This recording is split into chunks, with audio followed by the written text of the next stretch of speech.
Have you ever wondered why some women treat you with a quiet, almost unspoken respect, even when you're not trying to impress anyone? It's not because you talk louder or because you chase validation, but because the way you carry yourself forces them to pay attention in a different way. Most men demand recognition. You don't, and that difference is rarely ignored. Respect begins long before attraction ever takes shape.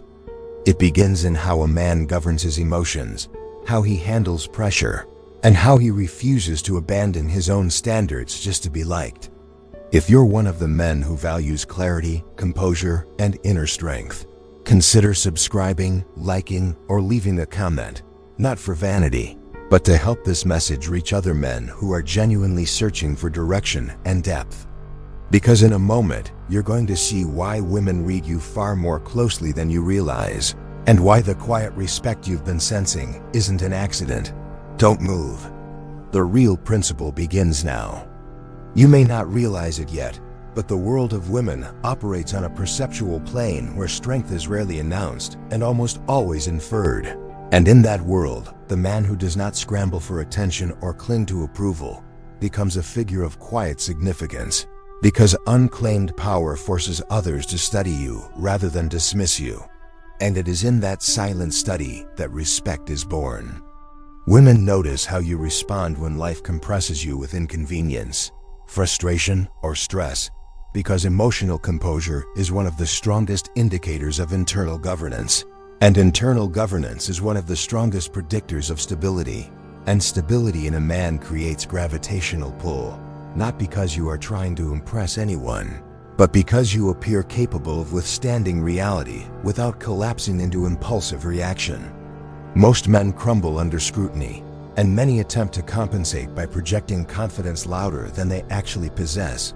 Yet women are rarely fooled by volume, because volume without substance leaks insecurity through every crack, while your restraint, that quiet conservation of emotional energy, signals that you do not require external confirmation to feel intact, which is a form of wealth the world cannot counterfeit. You do not chase applause, and because you do not chase it, women become curious about the center from which you operate. And curiosity is the first doorway to respect, because attention that is freely given rather than demanded holds more weight and carries deeper psychological value, especially in a society where most men perform for recognition while you remain anchored in your own axis. The truth is that women have always respected the man who maintains accountability for his decisions and refuses to outsource blame when reality becomes difficult, because accountability implies ownership, and ownership implies competence. And competence is one of the most ancient currencies of male value, not in a competitive or adversarial way, but in the sense that you appear capable of shaping your life rather than merely enduring it. Your refusal to overshare also reinforces that respect, not because secrecy is inherently powerful, but because you understand that your inner world is sacred, and that the man who reveals everything too quickly diminishes the weight of his own experiences. Whereas you reveal slowly, you speak with intention rather than desperation. And that creates a type of psychological tension that commands attention without asking for it. Women do not interpret this as emotional distance. They interpret it as depth, and depth is rare enough in modern men that it becomes noteworthy. And when something becomes noteworthy, it becomes studied. And when it becomes studied, it becomes respected, because the mind respects what it cannot easily categorize. You do not realize how often they watch you in silence, how they test your consistency without calling it a test, how they evaluate your standards without announcing the evaluation, how they observe whether your principles survive contact with inconvenience, temptation, or pressure. Because women do not respect what collapses when life grows difficult. They respect what remains unmoved. And so as you move through the world with composure instead of chaos, accountability instead of blame, and restraint instead of performance, you send subtle signals that you may not even be aware of. Signals that communicate you are governed by something internal rather than external, by values rather than impulses, by conviction rather than insecurity. Stay here, because the deeper mechanics of why this earns quiet respect are about to reveal themselves. And once you see them clearly, you will understand that women have been reading you long before you ever considered reading them. What you seldom see in real time is how women react when a man draws a line in his life and refuses to step outside of it merely to make himself more convenient to others.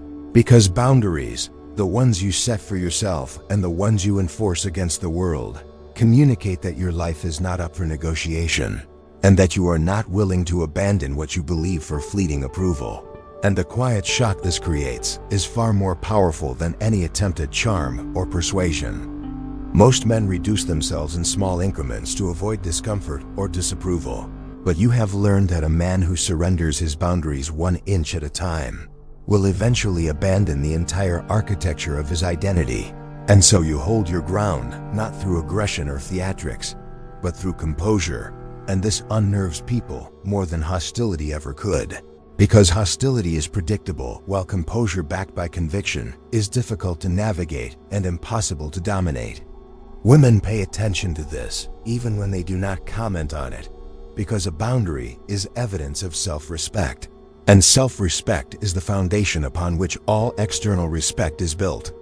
No one can respect a man who abandons himself to be accepted by others, and women, by instinct, not ideology, evaluate men according to the integrity of their self-possession, because a man who cannot govern himself will eventually fail to govern anything he touches.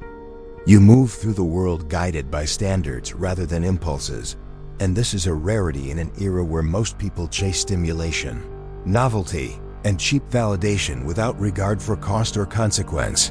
And in contrast, you appear immune to the frantic need for distraction, which gives the impression that you have already committed yourself to something more enduring than pleasure or recognition. And this impression creates a gravitational field that cannot be replicated artificially.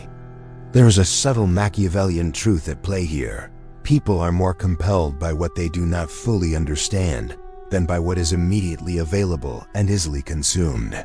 And when women observe that your choices are not driven by desperation or by fear of missing out, they begin to ask unspoken questions about the architecture of your life, your mission, your values, and your future trajectory. And those questions generate respect long before they generate attraction or admiration. You are difficult to intimidate socially, not because you attempt to dominate conversations or assert status, but because you do not modify your posture of mind to fit whoever stands before you. And this signals that your identity is not contingent upon the approval of the room. And in a world where most men fold themselves into shapes that please others, the man who remains unchanged becomes a psychological anomaly. And anomalies are studied, decoded, and eventually respected. This refusal to shrink is not theatrical. It is not antagonistic. It is not rebellious for the sake of rebellion. It is simply the natural result of orienting your life around internal standards rather than external rewards. And this is the behavioral signature of sovereignty, a concept that women recognize instinctively, even if they do not articulate it consciously. Because sovereignty in a man implies that he governs himself rather than submitting his agency to the agendas of the world. You do not engage in gossip or belittlement to elevate yourself, and this communicates something essential. That you do not rely on destruction to gain status, because men who tear others down signal weakness rather than strength. And weakness disguised as superiority is one of the most transparent forms of insecurity in the social landscape. Women observe how men speak about those who are absent, and the man who refrains from pettiness reveals that his dignity is not conditional on comparison. This restraint creates an atmosphere around you, a quiet field of seriousness that suggests your attention is reserved for matters of substance rather than trivial social games.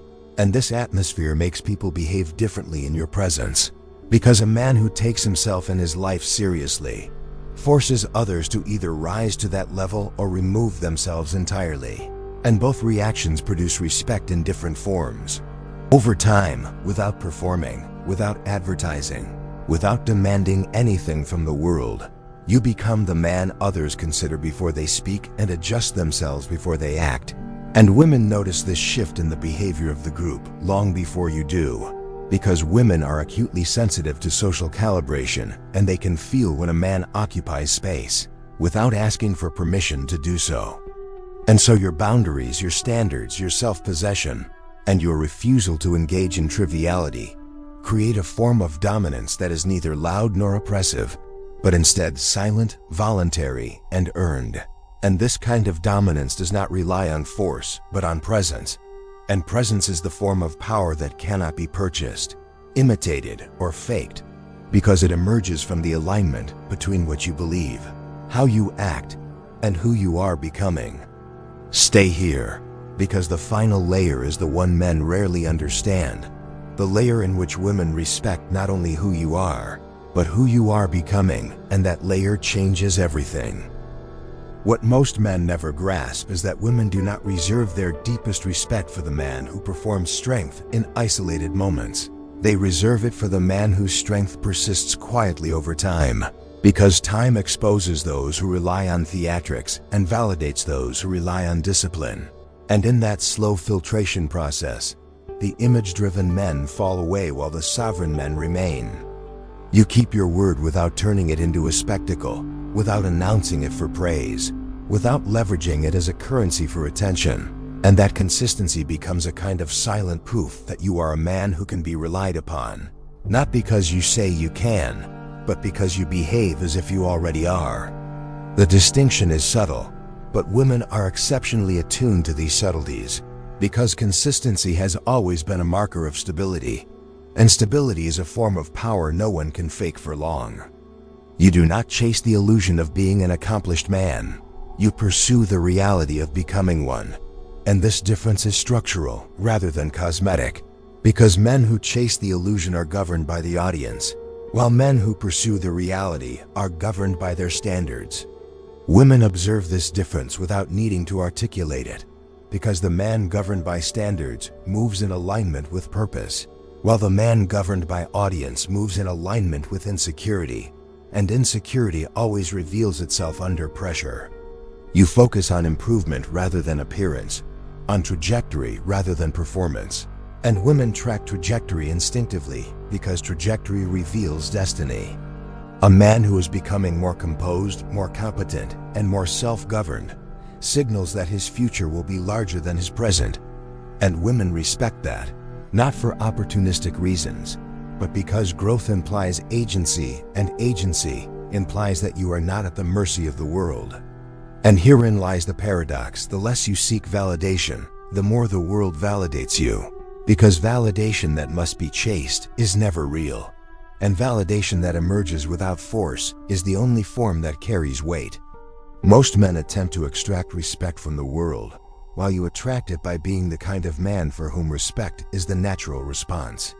This kind of respect does not announce itself through applause or compliments. It reveals itself through adjustments. People adjust their tone around you. They adjust their expectations. They adjust the level of frivolity they are willing to display, and they adjust the seriousness they bring into your presence. Women notice these adjustments quickly because women are social observers long before they are verbal participants, and social observers detect hierarchy through behavior, not through speech. You are not simply respected for who you are in this moment. You are respected for who you are becoming. And becoming is a rarer state than being, because becoming requires movement, and movement requires discipline, and discipline requires a vision that extends beyond the present moment.